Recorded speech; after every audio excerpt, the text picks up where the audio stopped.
Brands Kehris.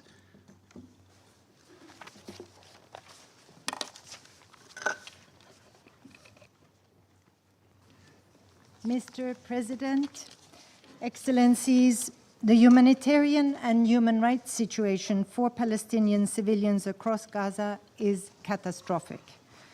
According to figures verified by our office, close to 70% of those killed in Gaza by strikes, shelling, and other hostilities were children and women. The age group most represented in verified fatalities was children from 5 to 9 years old. According to the Ministry of Health of the State of Palestine, at least 43,000 people have been killed since the horrific attacks by Hamas and other armed Palestinian groups on Israel on the 7th of October last year. More than 100,000 people have been injured. These numbers are likely to be a serious understatement, as many of those killed and injured remain under the rubble. Nearly 1.9 million people have been displaced, many repeatedly, including pregnant women, people with disabilities, older people, and children. Israeli strikes on shelters and residential buildings continue to kill unconscionable numbers of civilians, women, men, young and old. Attacks on so-called safe zones prove that nowhere in Gaza is safe. Monitoring by our office indicates that this unprecedented level of killing and injury of civilians is a direct consequence of the parties' choice of methods and means of warfare and their failure to comply with fundamental principles of international humanitarian law. The pattern of strikes indicate that the Israeli Defense Forces have systematically violated fundamental principles of international humanitarian law, distinction, proportionality, and precaution in attack. Palestinian armed groups have also conducted hostilities in ways that have likely contributed to harm to civilians. Israel's conduct of hostilities has destroyed Gaza's civilian infrastructure, including places that have protected status under international law, hospitals, schools, and vital services, including electricity, water, and sewage. This contributes directly to the famine risk being discussed today. Israel has killed hundreds of medical personnel, civilian police, journalists, and humanitarian aid workers, including more than 220 of our own United Nations staff. Thousands of Palestinians have been taken from Gaza to Israel, usually shackled and blindfolded to be held incommunicado. Meanwhile, there is constant and continued interference with the entry and distribution of humanitarian assistance, which has fallen to some of the lowest levels in a year. As the occupying power, Israel is obliged under international law to protect Palestinian civilians and to provide them with supplies essential to their survival. Yet, the cumulative impact of more than a year of destruction in Gaza has taken an enormous toll. Basic services for Palestinians in Gaza, the fabric of society, have been decimated. Conditions of life, particularly in northern Gaza, are increasingly not fit for survival. Mr. President, turning specifically to the situation in northern Gaza, the latest report from the respected and independent Integrated Food Security Phase Classification, the IPC, warns there is a strong likelihood that famine is imminent. This horrific possibility cannot be separated from the unrelenting attacks on the human rights of civilians there. Over the past 5 weeks, the Israeli military has conducted strikes that have led to massive civilian fatalities in northern Gaza, particularly impacting women, children, older people, the sick, and people with disabilities, many of whom are reportedly trapped by Israeli military restrictions and attacks on escape routes.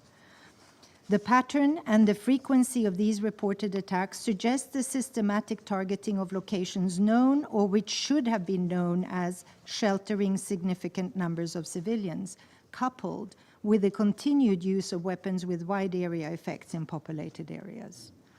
We have warned repeatedly that this has led to disproportionate civilian fatalities. The Israeli military has also conducted repeated attacks on the 3 major hospitals in the area and on other vital infrastructure, while unlawfully restricting the entry and distribution of humanitarian assistance to northern Gaza. Already, OHCHR has documented how by April of this year, the severe restrictions imposed by Israel on the entry and distribution of goods and services necessary for the survival of the civilian population brought the risk of famine and starvation to Gaza. We again recall that the use of starvation of the civilian population as a method of warfare is strictly prohibited under international humanitarian law. Just recently, the High Commissioner for Human Rights presented a detailed analysis of violations between November 2023 and April 2024. The report's conclusions call for a reckoning with the serious allegations of violations of international law. The manner in which the Israeli military is conducting operations in northern Gaza suggests not only that Israel's actions are seeking to empty northern Gaza of Palestinians by displacing survivors to the south, but points to further grave risks of atrocities of the most serious nature.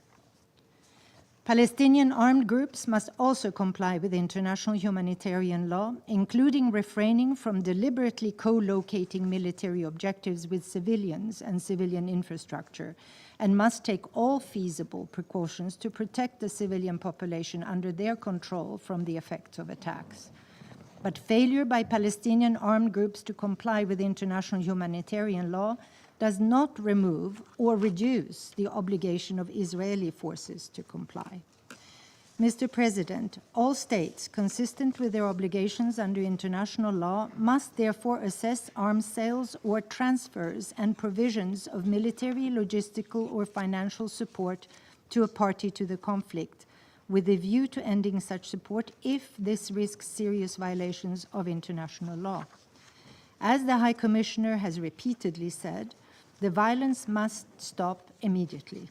The hostages and those arbitrarily detained must be released. We must rush humanitarian aid into Gaza by all routes and restore essential services immediately. And there must be accountability, due reckoning with respect to the allegations of serious violations of international law through credible and impartial judicial authorities. The risks are very real and very immediate. The IPC has called for action in days, not weeks. We call on this Council to take all steps within its powers under the Charter to influence the parties to end violations, facilitate impartial humanitarian access, and protect civilians. This horrific war must end. In line with the International Court of Justice's advisory opinion and General Assembly Resolution ES 10/24, Israel must end its continued presence in the occupied Palestinian territory as rapidly as possible, allowing the Palestinian people to exercise their right to self-determination. The only sustainable solution to this conflict is by forging a path that gives Palestinians and Israelis the chance to live side by side in peace, equality, and dignity. Thank you. Thank Ms. Kehris for her briefing. I now give the floor to Mr. Lane Paulson.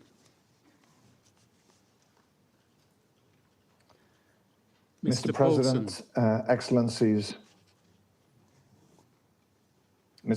Excellencies, the food security situation in northern Gaza is dire, and the latest indications are deeply troubling.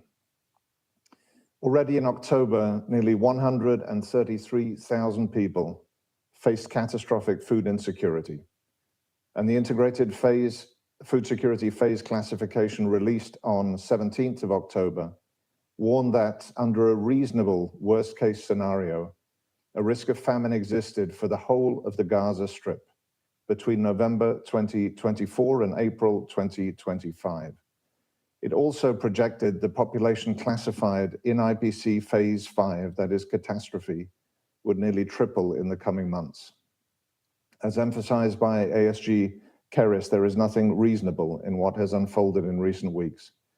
The conflict has intensified, and so has the damage to objects indispensable to civilian survival.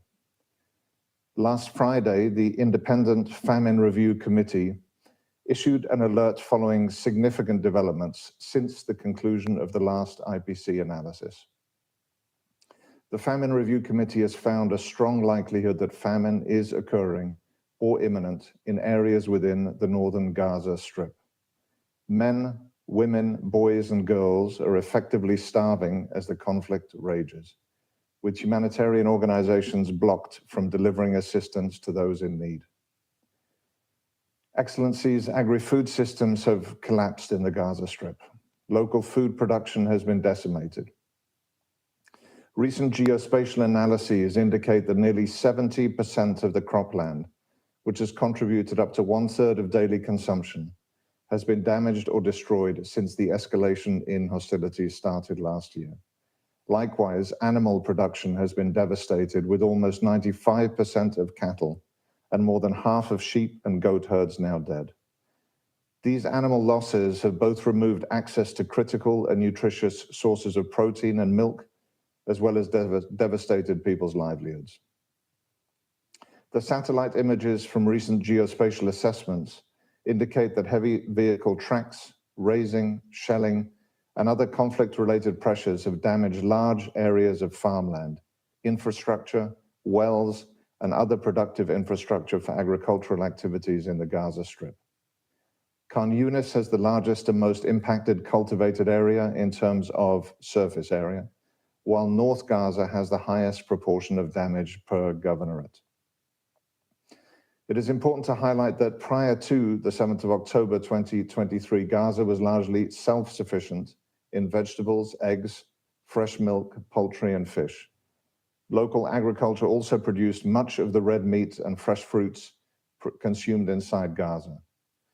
Domestic production of these fresh, nutritious, but perishable foods meant that Gazan children's nutritional outcomes were similar to those of children in middle-income countries, despite high levels of food insecurity.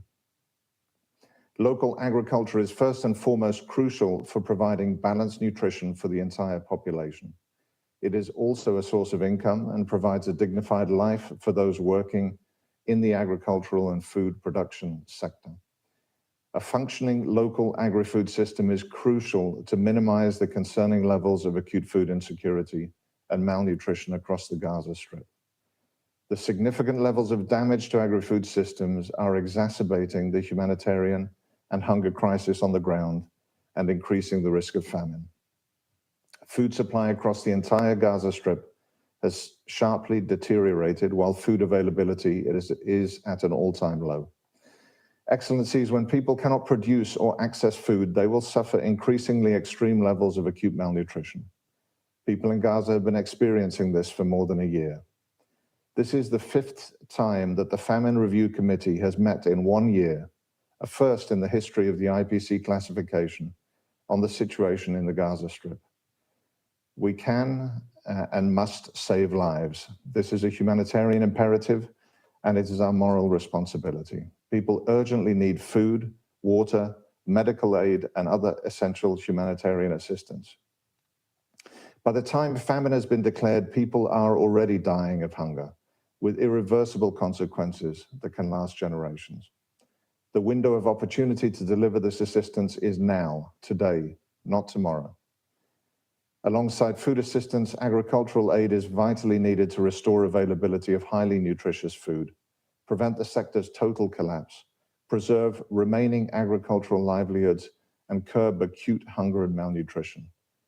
Gaza's farmers, fishers, and livestock owners are risking their lives to continue production. But this is becoming impossible due to the restrictions and bans on imports of food production inputs and the substantial damages suffered by production infrastructure. FAO is ready to further scale up its efforts to respond to and mitigate famine and prevent its spread in the Gaza Strip through additional support for remaining livestock and to enable local food production where possible. Today, we renew the call for urgent diplomatic efforts from across the international community to address conflict-induced food insecurity, including famine in the Gaza Strip, and for Council members to remind all parties to the conflict of their responsibility to protect civilian infrastructure critical to the delivery of humanitarian aid and to ensure the proper functioning of agri-food systems and markets in situations of armed conflict, in respect to adhering to obligations under international humanitarian law. Immediate and unlimited safe access to people who are in need is indispensable to save lives and prevent famine. A ceasefire is urgently needed. We cannot forget that peace is a prerequisite for food security, and the right to food is a fundamental human right. Thank you. I thank Mr. Paulson for his briefing. I now give the floor to Ms. Joyce Misua. Thank you, Mr. President. Mr. President, members of the